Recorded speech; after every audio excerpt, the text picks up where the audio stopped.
NDA की सत्ता में वापसी, भारतीय जनता पार्टी की सत्ता में वापसी। राहुल गांधी के दावों पर किसी ने एतबार नहीं किया है। कांग्रेस की जो खराब परफॉर्मेंस थी उसमें मामूली सा सुधार हुआ है। अब ये मामूली सुधार राहुल गांधी और महासचिव प्रियंका गांधी और यूपीए की चेयरपर्सन सोनिया गांधी के चेहरे पर कितनी मुस्कान ला पाता है, ये कोई गेस वर्क नहीं रह गया है। सिर्फ एक राज्य है जहां पर एनडीए का गठबंधन बिल्कुल भी काम नहीं किया है, वो है तमिलनाडु, जहां पर एआईएडीएमके की अनपॉपुलैरिटी के चलते, अब तो ये कहा ही जा सकता है, डीएमके को बढ़त मिली, जिसके चलते यूपीए को बढ़त मिली है। पंजाब में वो ऑलरेडी लॉस में थे, वही लॉस थोड़ा सा बढ़ गया है। उसके अलावा उन राज्यों में भी जहां कांग्रेस की सरकार चल रही है, मसलन छत्तीसगढ़, मध्य प्रदेश और राजस्थान, भारतीय जनता पार्टी पिछली बार से भी बेहतर प्रदर्शन करती नजर आ रही है। खासतौर पर मध्य प्रदेश में उन्होंने पिछली बार 2 सीटें गंवाई थी, गुना और छिंदवाड़ा, 27 सीटें जीती थी। इस बार वो 28 सीटें जीतते नजर आ रहे हैं और सिर्फ छिंदवाड़ा की सीट पर वो पीछे हैं कांग्रेस के कैंडिडेट और मुख्यमंत्री कमलनाथ के बेटे नकुलनाथ से। क्लीन स्वीप गुजरात में पिछली बार भी था, इस बार भी नजर आ रहा है। राजस्थान में पिछली बार भी था, 25-0 इस बार भी दिख रहा है। दिल्ली 7-0, हिमाचल प्रदेश 4-0, उत्तराखंड 5-0 और हरियाणा में क्लीन स्वीप होता दिख रहा है। क्योंकि हरियाणा की इस वक्त की अगर मैं आपको टैली बताऊं तो हरियाणा में 10 सीटें हैं जिन पर चुनाव हो रहे हैं, तो टोटल 10 सीटें और 10 की 10 सीटों पर भारतीय जनता पार्टी आगे चल रही है। यानी पूर्व मुख्यमंत्री 10 साल जो रहे भूपेंद्र हुड्डा, वो भी सोनीपत से चुनाव हार रहे हैं। 2014 की मोदी लहर में जिन्होंने अपनी सीट बचा ली थी दीपेंद्र हुड्डा, वो भी रोहतक से चुनाव हार रहे हैं। और बाकी सब नेता, कुमारी शैलजा और अशोक तंवर, ये सारे लोग चुनाव हारते नजर आ रहे हैं। यानी क्लीन स्वीप में एक स्टेट हरियाणा जुड़ गया है। उत्तर प्रदेश में जहां बताया जा रहा था कि साहब सपा बसपा का गठबंधन है, रालोद का, और अरिथमेटिक बहुत तगड़ी है, वो सारी अरिथमेटिक ध्वस्त हो गई है। 80 में 62 सीटों पर भारतीय जनता पार्टी का गठबंधन आगे है, जबकि सपा बसपा रालोद गठबंधन सिर्फ 17 सीटों पर आगे है। और कांग्रेस, जिसकी टैली पिछली बार 2 थी, रायबरेली और अमेठी, वो घटकर 1 पर आ गई। ये अब तक का अपडेट है। हमारे 2 साथी सौरभ और सिद्धांत और वरिष्ठ पत्रकार आलोक मेहता जी हमारे साथ जुड़ गए हैं। सबसे पहला सवाल आलोक जी आपसे, इस जनादेश के मायने क्या है? देखिए, मैं तो ये मानता हूँ कि जिस तरह से मोदी ने अपना प्रोफाइल लोगों के लिए बनाया, विकास नंबर 1, हिंदुत्व तो मैं उसको दूसरा मानता हूँ, जबकि कई लोग मानते हैं कि राष्ट्रवाद तो है ही हिंदू वाला, जो उनका एक अपना एक एजेंडा पहले से रहा है। और वो आरएसएस के प्रचारक के नाते, मतलब आप उनको ये नहीं कहिए कि वो प्रधानमंत्री बनने पर आरएसएस हो गए हैं। हाँ। वो आरएसएस शुरू से थे, इसलिए ये भी लोगों को गलतफहमी थी कि नहीं आरएसएस अलग है, आरएसएस डिक्टेट करता है, ऐसा नहीं है। संगठन में उन्होंने अपनी वही क्षमता पार्टी में, मैंने अमित शाह को क्रेडिट दीजिए, लेकिन सही माने में when he was in Gujarat, शायद हमने पहले भी आपके पिछले चुनाव के समय में हमेशा कहा है कि वो खुद संगठन के आदमी रहे।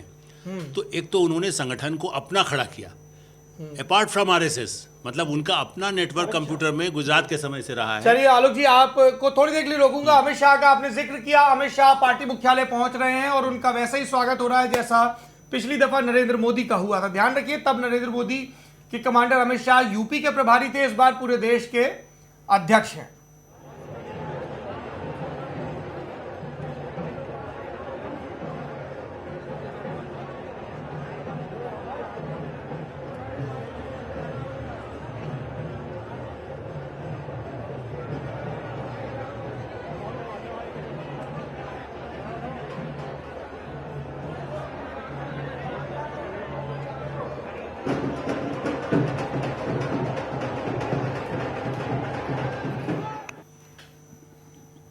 आप अमित शाह को देख रहे हैं जो खुली कार पे, मतलब कार के दरवाजे पर सवार हैं और वापस पहुंच रहे हैं। ये अमित शाह के अध्यक्ष काल का भी परफॉर्मेंस पर एक बड़ी मोहर है। यूपी जीता, गुजरात में किसी तरह सत्ता बरकरार रखी, लेकिन 3 राज्यों में बुरी तरह हारे थे। लेकिन अब लोकसभा चुनाव जीतकर वापस, और अब वो लोकसभा में भी होंगे और बड़े मार्जिन से चुनाव जीतते नजर आ रहे हैं।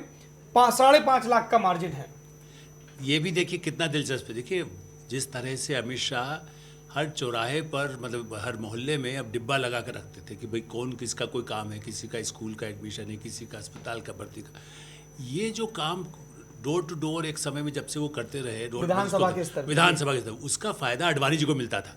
With all regards, Advani ji बहुत बड़े नेता रहे हैं, लेकिन अडवाणी जी को गुजरात में सफलता का यदि श्रेय किसी को है तो इसी टीम को पहले काफ़ी हद तक रहा। पार्टी उन्होंने खड़ी की अडवाणी जी ने, लेकिन को गुजरात में उनका कोई, गांधीनगर में कोई गढ़ नहीं था। तो मेरा ये मानना है कि अमित शाह ने भी संगठन, ये जो जोड़ी है मोदी और अमित शाह की, ये ठीक है,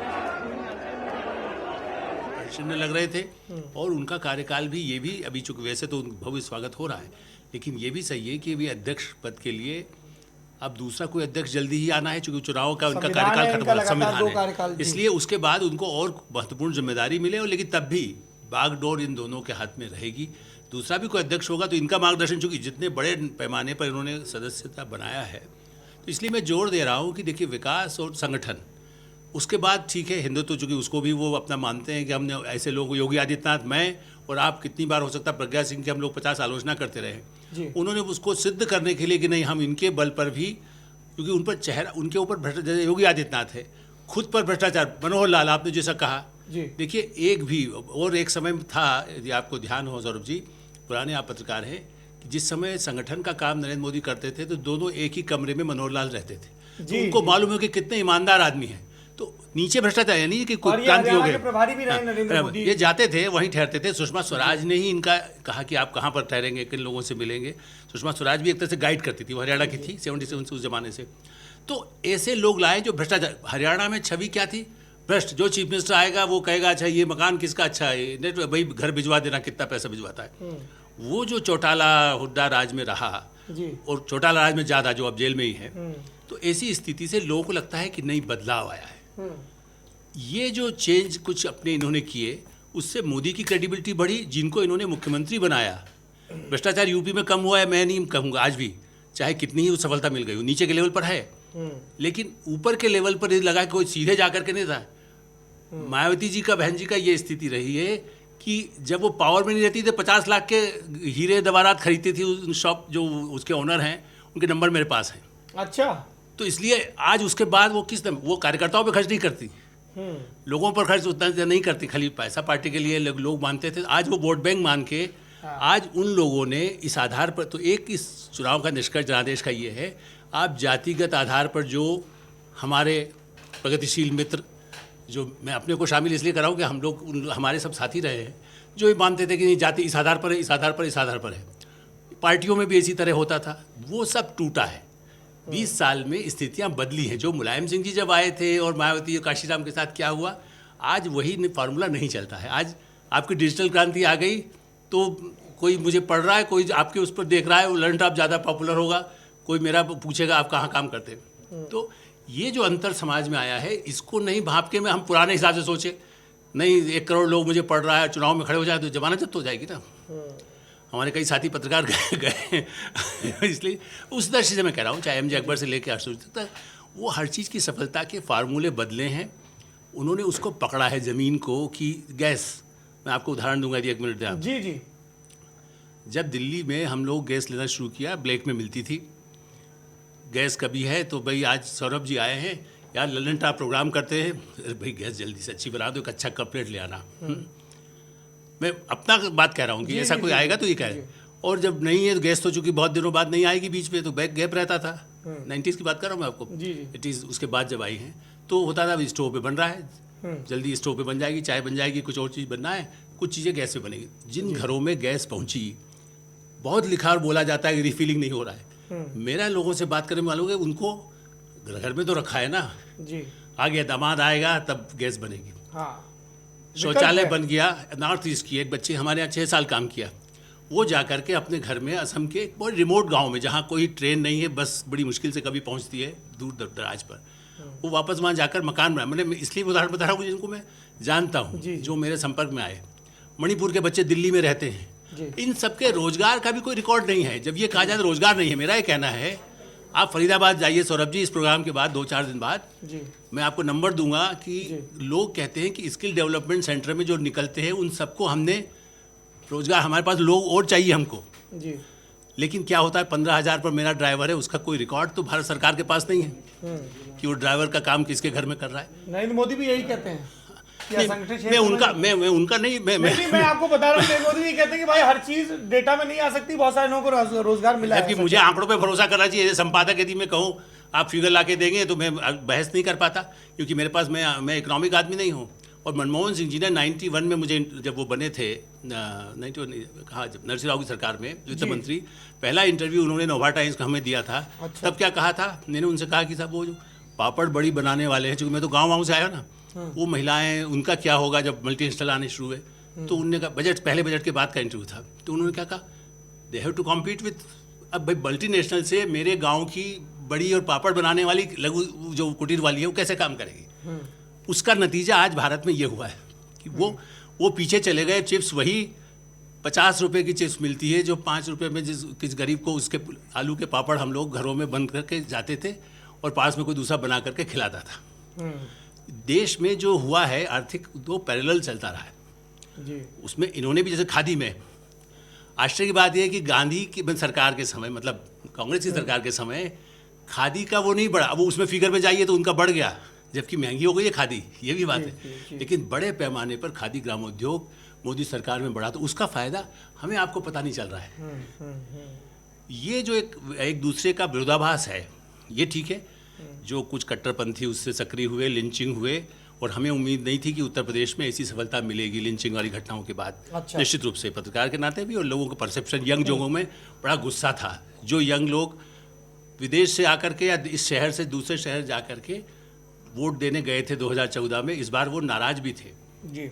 इसका एक दूसरा पहलू। लेकिन बाद में लगा नहीं, किसको दें? राहुल, अरे वो तो हम बिल्कुल नहीं। उन्हीं यंग लोगों के बीच में आप बात करिए तो उनमें से कुछ ने मोदी को दिया और किसी ने किसको दिया, मतलब मैं नहीं बता सकता कि कौन किसको वोट देता है। वो परसेप्शन जरूर बदला, लेकिन बड़ी संख्या में लोगों को लगा कि नहीं, नेशन लेवल पर मोदी को लीडर बनाया जाना ठीक है।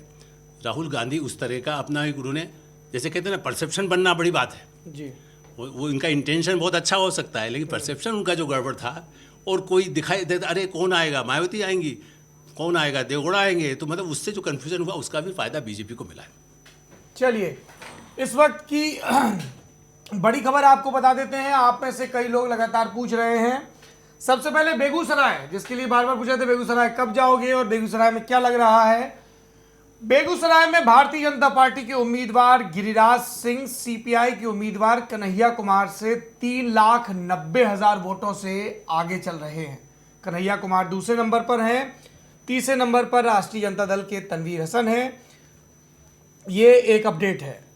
गिरिराज सिंह को वहां पर वोट अभी तक 6,38,000 मिल चुका है। तनवीर हसन आरजेडी को 1,85,000, ये पिछली बार दूसरे नंबर पर थे, और कन्हैया कुमार को 2,49,000 वोट मिलता नजर आ रहा है। पाटलिपुत्रा की सीट, वहां पर जोरदार मुकाबला हो रहा है। लालू यादव की बेटी मीसा भारती आरजेडी के टिकट पर मैदान में है, और उनके सामने भाजपा के टिकट पर मैदान में है रामकृपाल यादव। ताजा सूचना यह है कि मीसा भारती को 2,33,000 वोट मिल चुके हैं, जबकि रामकृपाल यादव को 2,31,000, यानी जो मीसा भारती की 10,000 12,000 की लीड थी वो घट के अब सिर्फ 2,000 की रह गई है। आप दोनों लोग उत्तर प्रदेश में चुनाव कवर करने गए थे और आप लंबे समय से यूपी की पॉलिटिक्स देख रहे हैं। ये जो यूपी के रुझान आ रहे हैं, बार बार कहा जा रहा था कि साहब सपा बसपा इतना मजबूत, कई सीटों पर तो चांस ही नहीं है, लेकिन 61 सीटों पर भाजपा गठबंधन आगे दिख रहा है और 18 पे सपा बसपा, और इसमें भी सपा का नुकसान है। बसपा का खाता खुल रहा है, वो 10 पार करती नजर आ रही है। इस पर क्या प्रतिक्रिया है आप लोगों की? सपा बसपा ने जो कोशिश की नैरेटिव बिल्ड करने की, हम कम्युनल फोर्सेस को रोक रहे हैं इसलिए हम साथ आ रहे हैं, वो उतना नहीं चला फील्ड पे। मगर जो महामिलावट का नारा दिया नरेंद्र मोदी ने, जो शंका पैदा की लोगों के बीच फील्ड में कि ये गठबंधन नहीं चलेगा, कुछ उदाहरण देके अगर बता पाए, क्योंकि आप लोग फील्ड से आए हैं। जी, अब कई जगह ऐसे, कई गाँव में, कई शहरों में हमको ये चीज़ समझ में आई बात करने पे, जब लोगों से, हमने सपा बसपा के कार्यकर्ताओं से जब पूछा कौन प्रधानमंत्री बनेगा, तो वो कंफ्यूज हो जाते थे। लखनऊ में था, अखिलेश यादव आ रहे थे और वहाँ कार्यकर्ता उनके स्वागत में खड़े हुए थे, उन्हीं से पूछ रहे थे कि अच्छा प्रधानमंत्री कौन बनेगा अगर मान लीजिए गठबंधन की स्थिति बन गई, कुछ अन्य सीटें ज़्यादा आ गई, तो वो कंफ्यूज हो जाते थे कि क्या जवाब दें। तो उनके बीच ही क्लियर नहीं था कि हमें क्या जवाब देना है, क्या ऊपर गठबंधन हुआ है, क्या बातें करनी है, क्या नहीं करनी है। तो खुद ही बड़ा कन्फ्यूजन था, और उस कन्फ्यूजन को बीजेपी ने खूब भुनाया। और बीजेपी वाले भी ये सवाल पूछते थे, जब हम लोग बहस कहीं भी कर रहे हो तो 4 बीजेपी वाले, 4 सपा वाले हैं, उनको पता था ये सवाल उछाल तो चुप हो जाएंगे। तो उधर सवाल बीजेपी वालों तरफ से इनसे अच्छा ये पूछिए कि प्रधानमंत्री कौन बनेगा, तो वो पार्टी फैसला लेगी, मतलब वो पार्टी फैसला लेगी या ऊपर का संगठन फैसला लेगा। तो नीचे कार्यकर्ताओं में बड़ा, जैसे मैं आपके साथ कानपुर में था, वहाँ पे एक ब्लॉक प्रमुख साहब थे, उन्होंने बोला कि अभी तो फोन आ रहा है, मगर आप देखिएगा कि 28 तारीख को वोट पड़ जाएगा, उसके बाद प्रत्याशी का फोन तक नहीं आएगा। तो इस तरीके का संवाद था कार्यकर्ताओं के बीच बसपा और सपा के। उसके बाद जैसे कि मुलायम सिंह ने नारा दिया था कि 38 पर लाल, बाकी पे शिवपाल, तो शिवपाल भी नहीं चले, दिया था, ऐसी खबरें चल रही थी, मतलब उनकी तरफ से ऐसे निकल के आएगा ऐसा कोई नारा चल रहा है, तो वो नारा तो नहीं चला। मगर 38 पे लड़े सपा कैंडिडेट, मगर जो 32 सीटें रह गई जहाँ पे सपा के कैंडिडेट तैयारी कर रहे होंगे तो उन्होंने जरूर बसपा के प्रत्याशियों को उन सीटों पर हराने की कोशिश की होगी, क्योंकि उनका फ्यूचर खराब पर होता है। हुआ उल्टा है। हाँ। बसपा को ज्यादा फायदा होता दिख रहा है। देखिए, मैं आपको बता दूं, फिरोजाबाद की सीट जहां से राम गोपाल यादव सपा के बड़े रणनीतिकार हैं, उनके बेटे अक्षय यादव चुनाव लड़ रहे हैं। अक्षय यादव अभी किसी तरह 7,000 की लीड हासिल कर पाए हैं। उनको 2,58,000 वोट मिले हैं। और भाजपा के डॉक्टर चंद्रसेन जादौन, जिन्हें कोई शुरुआत में फाइट में नहीं मान रहा था, कोई ज्यादा चर्चा नहीं, वो 2,51,000 वोट पाके लगातार फाइट में बने हुए हैं। हालांकि अब थोड़ी सी लीड हो रही है, पर अभी भी कुछ उलटफेर हो सकता है। और शिवपाल यादव तो 51,000 वोट पा रहे हैं, उनकी जमानत नहीं बचेगी। फिरोजाबाद जब मैं था तो जैन मंदिर के बाहर बैठे लोगों से बहस कर, उसमें एक कांग्रेसी थे, जी। वो बड़ा गुस्से में नाराज होकर बोले कि प्रोफेसर साहब ने कहा है कि हमको कांग्रेस के वोट की जरूरत नहीं है। अच्छा। हाँ, तो कह रहे फिर जरूरत नहीं तो हम नहीं देंगे, ना हम प्रचार करेंगे ना ही कुछ करेंगे। वो इंटरनल बाद में मुझसे बोला ऑफ द रिकॉर्ड कि हमारा भी सारा वोट अब की बार बीजेपी को ही जाएगा। और चंद्रसेन जादौन, जिनको लोग कह रहे हैं कि लोग जानते नहीं है, अब की बार देख लीजिएगा वो जीत रहे हैं। अच्छा, दूसरी एक सीट अहम बदायूं की सीट, जहां पे धर्मेंद्र यादव परिवार के एक और सिरा धर्मेंद्र यादव पीछे चल रहे हैं 7,000 वोटों से। संघमित्रा मौर्य, स्वामी प्रसाद मौर्य की बेटी, बीजेपी के टिकट पर चुनाव लड़ने पहुंची, वो आगे चल रही है। और सलीम शेरवानी, जिसको कांग्रेस ने लड़ाया था, जिनको वो ज्यादा कोई डेंट नहीं पहुंचा पाए, जबकि लंबे समय तक वो काबिज रहे, सिर्फ उनको 20,000 वोट मिले हैं। और सपा परिवार की बात करें तो मैनपुरी, जहां से ये लाखों से चुनाव जीतते थे, मुलायम सिंह यादव, इस बार तो इनके लिए मायावती भी वोट मांगने गई थी। मुलायम सिंह यादव को अब तक 2,90,000 वोट मिले हैं और उनकी जो लीड है वो सिर्फ 42,000 की है प्रेम सिंह शाक्या के खिलाफ। ये एक बड़ा शिफ्ट दिखाता है। और अगर कन्नौज की बात करें, जहां से पिछली बार डिंपल यादव चुनाव जीती थी, तो डिंपल यादव पीछे चल रही हैं और ये लीड जो है वो 16,000 की हो गई है। सुब्रत पाठक की लीड, सुब्रत पाठक पिछली बार 20,000 से हारे थे, इस वक्त सुब्रत पाठक 16,000 से आगे चल रहे हैं। तो एक सिर्फ आजमगढ़ और मैनपुरी, दो ही सीटें ऐसी जहां पे कंफर्टेबल मार्जिन है। आजमगढ़ में अखिलेश यादव को 2,89,000 मिले हैं और निरहुआ को 1,64,000। तो वॉकओवर तो भाजपा ने सर कहीं भी नहीं दिया सपा को। देखिए, इसमें कोई ये हुआ यही है कि अखिलेश जी भी जिस तरह से उन्होंने सोचा था कि बड़े इनके साथ हमें लाभ मिलेगा, वो लाभ बीएसपी का नहीं मिला। चूँकि देखिए, यादवों के मन में भी जो एक अलग तरह का कॉम्प्लेक्स, मतलब जाति के आधार पर न कहें, लेकिन एक समाज में जो लोग रहते हैं, उनको लगता था अरे इनका साथ देंगे हम। जैसा अभी उनके जो अपने पूर्वाग्रह, एक तो वो उससे नहीं हट पाए, और दूसरी तरफ मायावती जी के जो लोग हैं, जो एक तरह से जातियों के शिकार रहे। छोटे छोटे गाँव में यदि आप देखिए कि यादव वो उस तरह से बैकवर्ड नहीं माने जाते ना, उनका एक अलग वर्चस्व, जैसे जो एक समय में राजपूत का या भूमिहार का, जैसे बिहार के संदर्भ में यदि कहें, तो जो वर्चस्व रहता था उसकी उनके पूरे कम्युनिटी नहीं, लेकिन जहाँ जहाँ ऐसे लोग हैं या उनके नेता हैं, उनके यदि दुर्व्यवहार या उनके आचरण का जो असर हुआ, उससे वो लोग तो पता ही थे, तो उन्होंने अपने लोगों को तो वोट दिया, लेकिन सपा को वो वोट लोग क्या मानते थे कि बीएसपी का वोट तो ट्रांसफर होगा, इनका वोट ट्रांसफर होगा। मेरा मानना ये था कि उनका वोट भी ट्रांसफर इसलिए नहीं होगा क्योंकि उन्होंने जातियाँ सही है। आपने यदि मेरे गांव मेरे किसी महिला पर हमारे यहाँ उत्पीड़न हुआ है, तो उसके बाद आदमी उसको भूलता नहीं है जीवन भर, और वो नेता आपस में मिल जाएगा, नीचे का वर्कर या नीचे का जो सपोर्ट रहे वो नहीं मिलता। वे भी इस बात का प्रमाण है। जी सिद्धांत, सपा की जो तीसरी सीट है जिस पर लग रहा है सपा थोड़ी लीड बना रही है, कंसिडरेबल लीड, वो संभल की सीट है। शफीकुर रहमान बर्क संभल में सपा के टिकट पे चुनाव लड़ रहे हैं और लगभग इस समय के हिसाब से 3,72,000 वोट उनके पास है। परमेश्वर लाल सैनी के पास 2,87,000 वोट है इस तो समय। मुरादाबाद के अलावा जो एक और सीट है जो वेस्टर्न यूपी की, जहाँ पे वो लीड बना रही है सपा।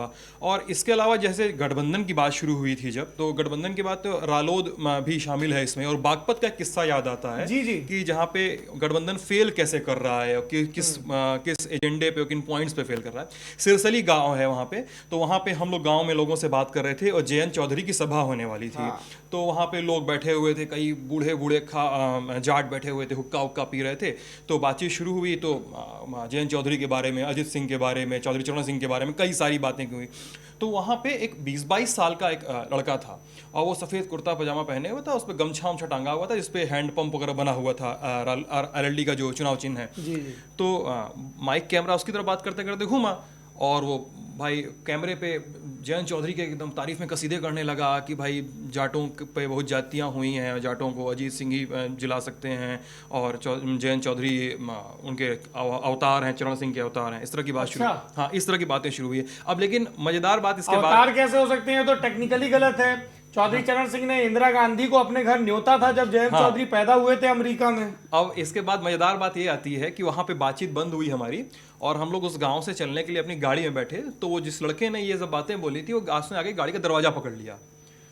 तो उसने बोला भाई चला मत देना इसको, मैं मार खा जाऊंगा। तो मैंने बोला मार क्यों खा जाओगे? तो विभव भी था मेरे साथ हमारी टीम में, तो उन्होंने बोला मार क्यों खा जाओगे? तो बोला ऐसा है ना कि जहाँ पे आप पूछ रहे थे ना, वहाँ पे सब मेरे गांव के लोग हैं, वहाँ मैं बीजेपी के बारे में बोलूँगा, मैं पिटूंगा, और आप जहाँ चलाओगे तो बीजेपी वाले मेरे को पीटेंगे। हाँ तो वो बोला है कि बीजेपी वाले मेरे को पीटेंगे और आप चला दोगे, नहीं बोलता तो वहाँ मैं पिट जाता। तो इसको लेके मेरे दिमाग में कंफ्यूजन हुआ, तो मैं वापस वहाँ पे शहर में आया, बागपत में कुछ लोगों से बातचीत की, पत्रकारों से, तो उन्होंने बताया कि जो युवा जाट है, जाटों में जो एकदम यंग फैक्टर है, उसके लिए आरएलडी से कोई बड़ा नेता नहीं है। अजीत सिंह उनके नेता नहीं है या जयंत चौधरी उनके नेता नहीं है। वो मोदी को ही देख रहा है, सत्यपाल सिंह को ही देख रहा है कि उनके नेता है। नहीं, वो संजीव बालियान है, सत्यपाल सिंह है, बहुत सारे नेता हैं जिनको टिकट दिया जा रहा है। उनको देख रहा है। वो आरएलडी उनके लिए पुरानी पार्टी है, बूढ़े जाटों की पार्टी लगती है। अच्छा। हाँ, बूढ़े जाटों की पार्टी आरएलडी। अभी भी जैसे वो एक किस्सा चलता है कि चौधरी चरण सिंह सपने में आते थे और बोलते थे कि अजीत सिंह का ख्याल रखना, अजीत सिंह बेटे मेरा बेटा है, तो बूढ़े जाटों के सपने में आते हैं। तो अभी भी बूढ़े, आपने वही सुना होगा। हाँ, ये वहां पे बागपत में, मुजफ्फरनगर में लोग सुनाते हैं अभी भी ये किस्से कि अजीत चरण सिंह हमारे सपने में आते हैं। चलिए सिद्धांत, आपको थोड़ी देर के लिए रोकेंगे। देश के बड़े नेताओं में से एक, भाजपा के बड़े नेता, पूर्व राष्ट्रीय अध्यक्ष और मोदी सरकार में काबीना मंत्री नितिन गडकरी इस वक्त प्रेस से बात कर रहे हैं। सुनते हैं नितिन गडकरी मोदी और शाह और भाजपा और अपनी जीत या जीत के रुझानों के बारे में क्या कह रहे हैं। आते हैं और लोकतंत्र में जनता का कौल सर्वोच्च होता है, और जनता जो कौल देती है उसको लोकतंत्र में खुले दिल से स्वीकारना, यही लोकतंत्र का तकाजा होता है। और मुझे विश्वास है कि लोकतंत्र में कभी एक पार्टी को बहुमत मिलता है, एक पार्टी को विपक्ष में काम करने का मौका मिलता है। मैंने अपने जीवन में अनेक सालों तक विपक्ष में भी काम किया है, और विपक्ष में अगर रहते हैं तो विपक्ष का जो भूमिका है उसको निभाना चाहिए।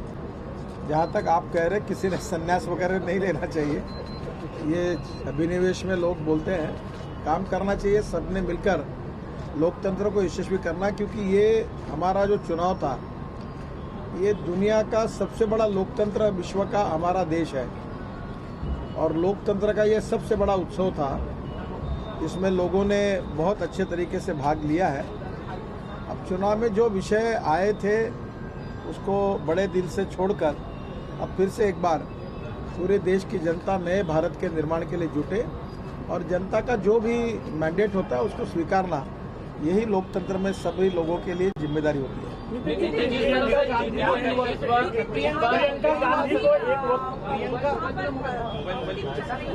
वहाँ पर नाना पटोले पहुंचे हैं और उन्होंने ऑब्जेक्शन उठाए हैं कुछ कलेक्टर के साथ में। उनका कहना है कि ईवीएम के नंबर वेबसाइट से मैच नहीं हो रहे हैं, फिर कुछ कागज उनको बराबर किए नहीं जा रहे, कई अलग अलग आरोप लेकर वो पहुंचे हैं। मुझे उसमें कुछ कहना नहीं।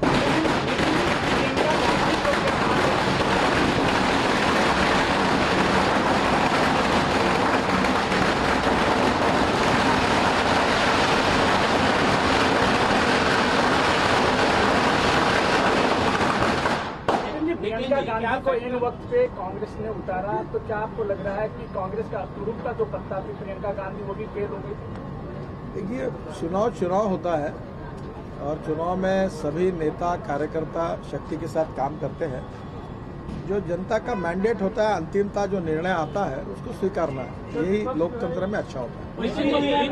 नितिन जी, इस चुनाव में जिस तरह से भाषा का स्तर गिरा, तमाम बातें पीएम के बारे में बोली गई, और जिस तरह से विपक्ष सारे लामबंद होकर जिस तरह से उन्होंने कोसा, तो कहीं न कहीं ये चुनाव जो है विपक्ष की जो नीतियां रही, जो बोलना रहा, उसके क्या लगा आपको, किस तरह का उन्होंने भूमिका निभाई? देखो, जनता जो होती है वो चुनाव में दोनों पार्टियों का सुनकर अपना निर्णय करती है, और लोकतंत्र में गुणात्मक सुधार होने के लिए हम सभी लोग मिलकर अगर उसकी मान मर्यादा का पालन करेंगे तो उसमें कौन सी पार्टी यशस्वी होगी, इससे ज़्यादा लोकतंत्र यशस्वी होगा। देश का जो प्रधानमंत्री होता है वो कोई पार्टी का नहीं होता है, वो देश का होता है। तो स्वाभाविक रूप से प्रधानमंत्री चोर है, ऐसी भाषा का उपयोग करना निश्चित रूप से उचित नहीं था। और मुझे लगता है कि अब जनता के निर्णय के बाद जो जो जनता ने निर्णय दिया है, जिनको जैसा भी दिया है, उसको स्वीकार करके आगे जाना और ये जो कटुता है उसको ख़त्म करके हम सब लोग मिलकर इस लोकतंत्र को यशस्वी करें और इस व्यवस्था में अच्छा काम करें, यही अच्छी बात है। अमित शाह जी ने कहा था कि अगर 2014 मध्ये भारताच्या जनतेने तुमच्यावर विश्वास व्यक्त केला, जनतेने 2014 मध्ये तुमच्यावर विश्वास दिला आणि या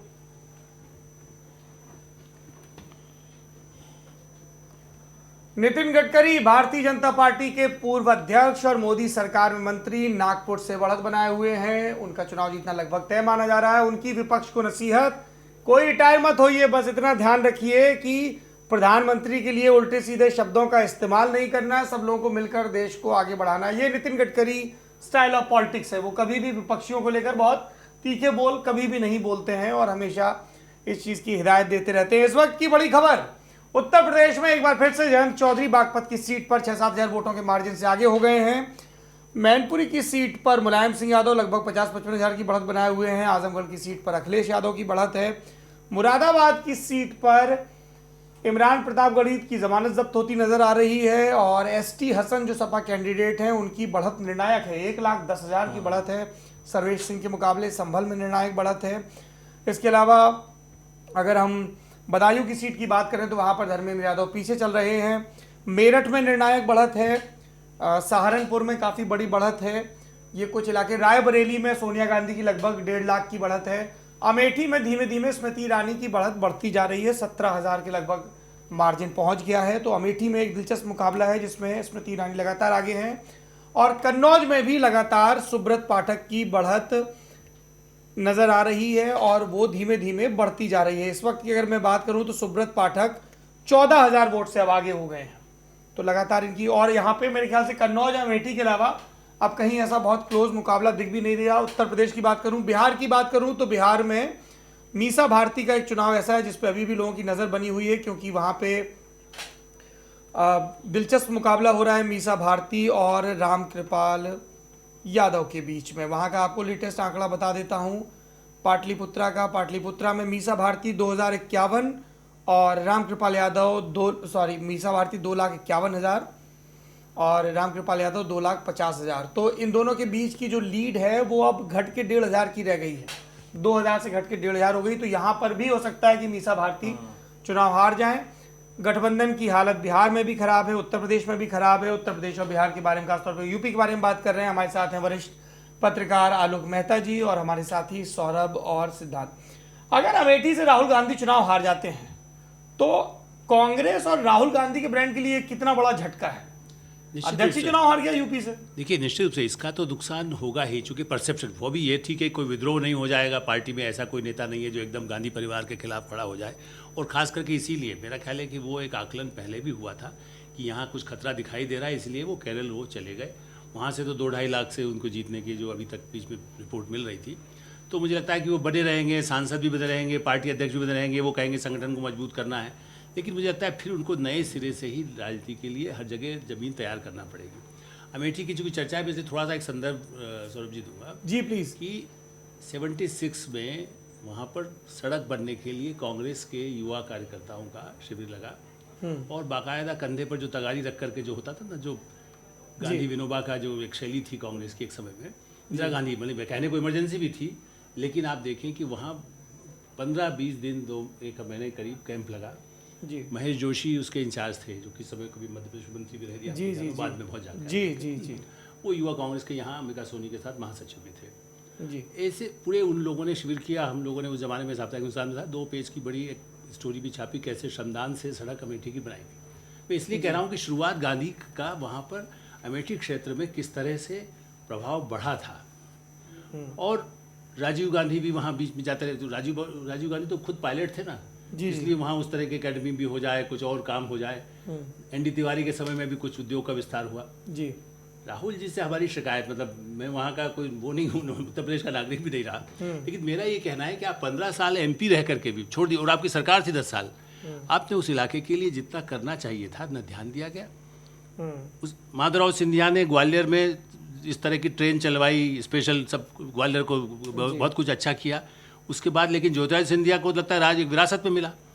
तो ये जो काम जहाँ पहले श्रमदान के जरिए भी पब्लिक भाग था, कोई नहीं कहा सरकार करके देगी, इमरजेंसी में तो आदेश देते और सरकार सड़क बन सकती थी। जी जी, लेकिन वहाँ सब जाकर के, और दूसरे प्रदेशों से भी लोग आए, खाली उत्तर प्रदेश के लोग नहीं थे।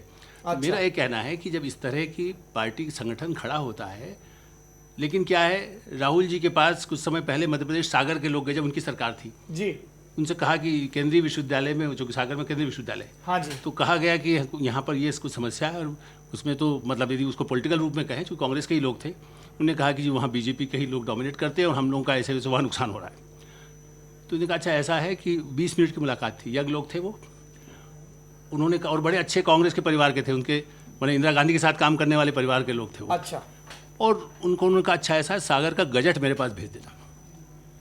ये मैं आपको कोट अनकोट बता रहा हूँ।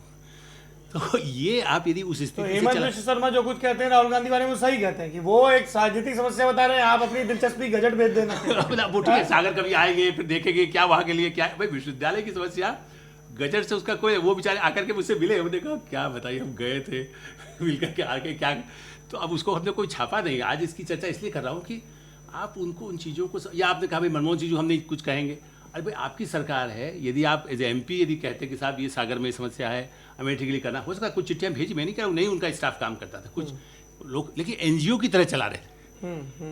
देखिए मीनाक्षी जो हैं उन्होंने बहुत अच्छा काम करने वाली जो रही उनकी सहयोगी, जो मंदसौर से चुनाव, जी, आज उसके चुनाव का क्या है, मैंने ताजा भी देखा, बुरी तरह हार रही है। बताइए। तो वो लेकिन सिंसियर थी, पढ़ी लिखी हैं बहुत और वो फिर रहे अच्छी ही नहीं पुस्तकें साथ लिखी में। हैं, वो वहाँ रही नहीं। हाँ, तो आप ये माने कि सब ये मेरी विरासत है, मैं उज्जैन का रहने वाला हूँ, मैं जाऊँगा, मैं TV में देखते हैं 50 साल में हूँ, मुझे मेरा बड़ा नाम है, मेरी तो जमानत जब्त हो जाएगी, हो सकता है 50 वोट न मिले, क्योंकि मुझे एक किसी और काम के लिए योग्य माना जा रहा है। तो मीनाक्षी या उनके परिवार को अच्छा व्यक्ति माना जा सकता है, लेकिन उनको लगता है हम किससे बात करेंगे। ठीक है, दिल्ली में गौतम गंभीर जीत रहे हैं ऐसा लगता है, लेकिन कई लोगों ने हमसे कहा, जो यहाँ फिर भी मैं आपको दूसरा उदाहरण दे रहा हूँ जी प्लीज, जो ऐसे लोग थे जो संघ से जुड़े हैं और बड़े संघ मैंने बीजेपी या जनता पार्टी के संस्थापकों में से जिस परिवार के लोग हैं, उन्होंने कहा कि गौतम गंभीर से कौन काम पड़ेगा, मोदी से तो हमको जाने की जरूरत पड़ती नहीं है, क्यों इसको वोट दे, हमने तो नहीं दिया वोट, अच्छा, उनको नहीं दिया, बीजेपी को नहीं दिया। ऐसे उसके बाद भी जीत गए अलग बात है, जो जनता है अलग बात, लेकिन लोगों की अपेक्षा होती है कि हम अपने MP MLA के पास पहुँचे, चाहे वो संघ परिवार का हो, कांग्रेस परिवार का हो, समाजवादी पार्टी का हो, उसका एक संपर्क, जीवन संपर्क यदि होता है जी, तो कई बार लोग सफल भी मिल सकता है। लेकिन लोग अपेक्षा क्या करते थे, राहुल गांधी का कोई मैनेजर वहाँ काम कर रहा है वो अलग चीज़ है, खुद उन्होंने कैसे लोगों के साथ संपर्क रख करके क्या कि हाल में हो सकता है, जो मुझे बताया जाता है कि कुछ महीनों में कुछ बदलाव आया है, हो सकता है, लेकिन 6 महीने में वो चीज़ नहीं हो सकती है, ज़मीन तैयार करने में वर्षों लगते हैं। ट्रू, इस तरह के किसी भी सामाजिक जीवन में, सार्वजनिक जीवन में, मीडिया में आप रातों रात ऊपर से जिसको कहते हैं ना टपक जाइए, तो चलो टपकने तो फिर भी नहीं, 15 साल मिले आपको, ये नहीं कह सकते कि 15 साल के एक्सपीरियंस के बाद आदमी कहेगा कि मैं तो हेडिंग लगाना नहीं जानता। ठीक बात है, कहीं काम कर रहा है तो शीर्षक लगाना नहीं आता तो फिर काम क्यों कर रहा है। जी जी जी।